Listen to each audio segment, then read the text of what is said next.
my face! Hey guys, in this video, Yvonne's there at the back. She's preparing some snowballs for me that she will throw at me. We have some lessons that you can get from throwing snowballs. So if you want to know how you can prepare for times that you get hit financially, check this video out.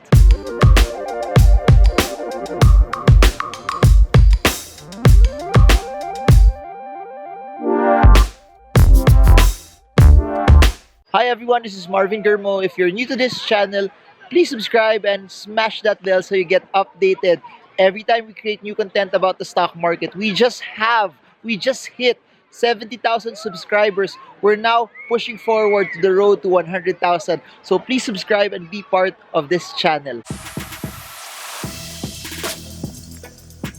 So hey guys, I'm gonna do something different. I don't do prank videos, but this will be close to it. But we're gonna have some sort of, siguro, in Tagalog, aral. The goal of this is that you get something and you learn from this. My wife's over there. I think she's gonna enjoy a lot of this because she likes to hurt me a lot. She wants hurting me. Ayan yung snowball. So what we're gonna do is, I'm gonna give you the lesson later in a bit. But before I give you the lesson, what she's gonna do is, she's gonna throw snowballs at me. I think she created 10 snowballs. The goal is, I have to take it. I'm not gonna do anything. Pwede siguro ako umilag of sorts, but she's gonna throw them towards my direction. And then, let's see how it goes from there. And then the lesson in a bit. So, this is my wife. For those who don't know, this is Yvonne, my wife. What do you have for us? Go, explain. Snowball. Okay, what do we have there? What? Snowball. Okay. See, how many do I have? 8, 9, 11, 12, 13, 15 snowballs. Okay, so what's gonna happen? I'm gonna hit somebody with it. Okay, you're gonna throw them to me. Yeah. Okay? So are you gonna use all of the snowballs? You're gonna throw it all to me? Oh, sige. So guys, my wife is gonna throw snowballs to me. Let's see what will happen. How will I react? With this, I don't do prank videos, pero my wife is pranking me later on. It's not a prank when you know it. Kahit na masasaktan pa rin ako, no? Masasaktan pa rin ako. So, we're gonna give you the lesson later after this. I don't know. We'll try to we're gonna relate this also to personal finance and investing. Pero, sige, what's your keyword? What did you want to say? Oh, sige, later na lang. Hold your thought for later. Now, let's do the video prank. Don't cover your face. Huh? Go.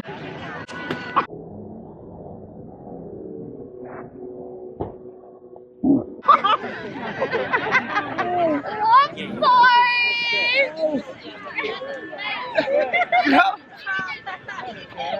Guys, para sa vlog, I'm not sure if you saw what she did. Not sure if it was in the vlog, but she hit me. Okay, I'll slug it. Go, next. Go, teka lang. You have to they have to see you also. What? Go. Ayan, sige. Okay. Oh!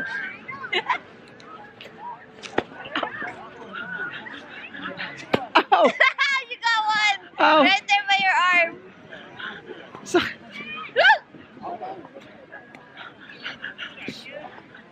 Ow! Ow! Ow! Ow! Ow! Ow! Lapit ka konti. Ow! Ow! One. Ow! Ow! That hit my face. Ow! What? That hit my face. Ow! Ow! Ow! Ow! Ow! Tama na. Ilan na lang? Huh? Ilan na lang? Ilan na lang? You're making you. Ow! Stop! Stop! Okay, maning aral. Come here. Come to the camera. Oh, what can they learn from this? Sige. In life? After I got hit so hard, tapos meron pa sa ulo ko. Oh, sige, what can they learn from this? Nasasaktan ako para sa vlog na to. Sige, go. Oh, what? Oh. Sometimes, you have to be ready because you never know when you're gonna get hit. Okay, you never... pero I knew I was gonna get hit ah. Kaya nga, that's why it wasn't a prank anymore. Oh. So that's it? That's the lesson, all of that pain and all of that. Guys, sadista, no? Comment below if you think my wife, sadista yung wife ko.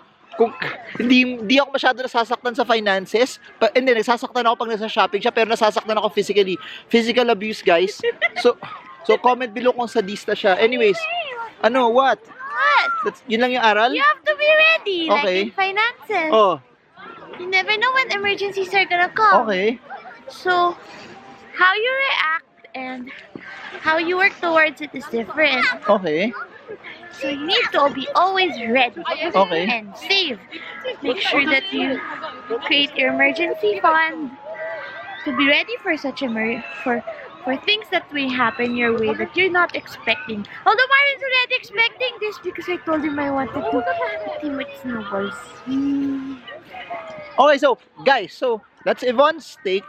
But my take in all of this is, tama yun, there are some things that you might, like, for example, I've been making so many videos about recession, saying that it's not a question whether a recession will happen, but it's a question of what you do when it happens. There are some things that you could expect already because you've seen it happen so many times, and the best thing that you can do is to prepare it. The best thing that you can do is when things like that would happen, you set yourself up so that you get to prepare and you get to do other things that will help you and protect you and allow you to do very, very well. So, yun nga, when you get hit, sometimes you get hit pero as long as What? as long as you're not, you keep on standing, I think you'll be okay you'll be, even if you get hit, basta hindi ka susuko, dun yung pinaka okay Persevere. what does persevere mean? So yun, if you get hit, as long as you don't quit, you don't stop, you keep on pursuing, you stay standing, I think you're gonna be okay. Kasi even in the world of investment, what are you doing? Giving you a background. What? Your background. So, ayun. You will get hit at times, pero do not stop, do not quit. Never expect that you will play a perfect game. I guess the biggest problem of a lot of investors is they think they will never make mistakes. The biggest problem of a lot of investors is they think that once they start doing something, everything will go rosy. And the trick there is this, people think when they make a lot of winning trades, what are you doing again? Oh. So that is snowball.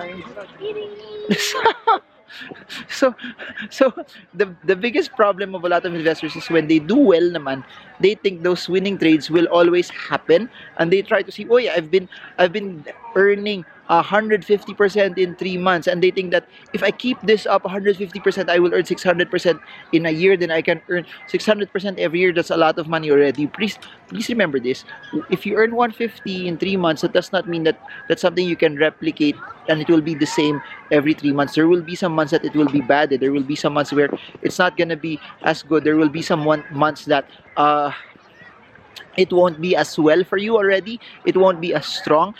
You won't be able to get the returns that you would get. That's why you need to have, tama yung sabi ng wife ko, you need to have an emergency fund. You need to have something that will protect you when times are bad. You need to have something that will give you some sort of a hedge, so that when things are not going your way, you get to have a portion of cash to allow you to still live a normal life, but not just live a normal life, to protect you from emergencies. But yeah, I'll say this over and over again. Those who know how to stand, those who know how to continually win, those who know how to craft a plan, because trading and investing is not just about technicals and fundamentals, though everything you need to know is found in the charts. But trading and investing is also how you handle your emotions. Trading and investing is all about proper money management. Trading and investing, kinakabahan ako, ba't ang laki niyan? What's that? It's a big chunk of snow. Okay. Don't worry, I'm not gonna hit you with Okay. it. So trading and investing is all about proper money management and also risk management, that you know what you're getting into. You create a framework on how you segment your trades. You create a framework on how you create those buy and sell signals, and how much you allocate also for it. That's why portfolio management is very, very important also when you start putting a position for your trades, because position setting a specific amount per stock is very, very important as well. And by the way, I know I've been saying this in a lot of the videos that I've created. Diversification is so important. diversification, putting different amounts into different asset classes, I think will be very, very helpful for you. What's that? So big. Okay, what do you plan to do with it? I don't know yet.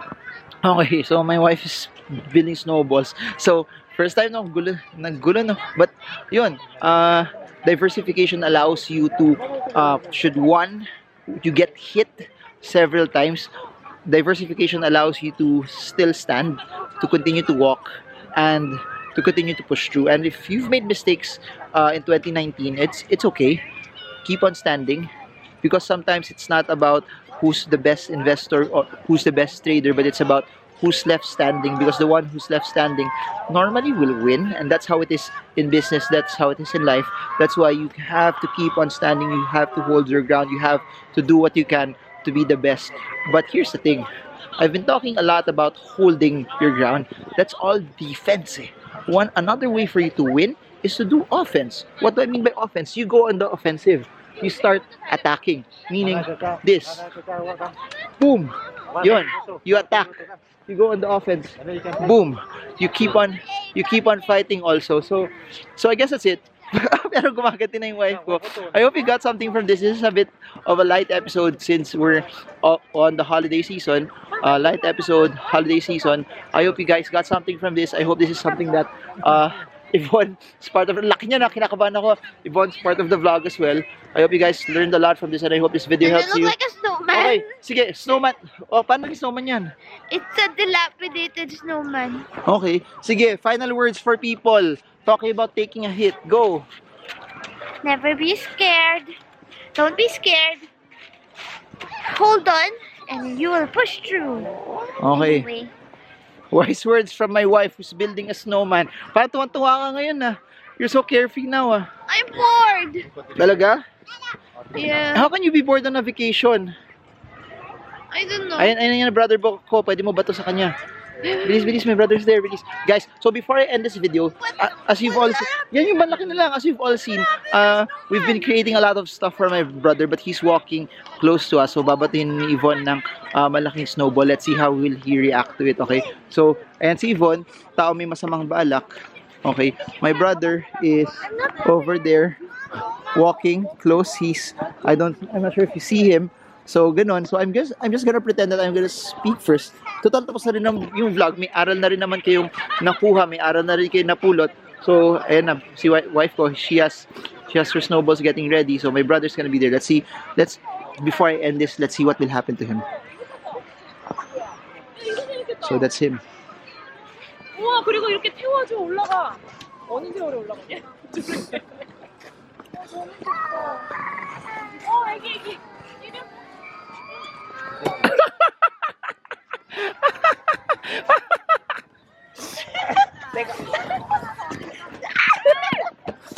So that's it, guys. I hope this video helps you. Oh, whoa. So that's it, guys. I hope this video helps you trade well, trade strong, trade smart. See you all again soon. God bless.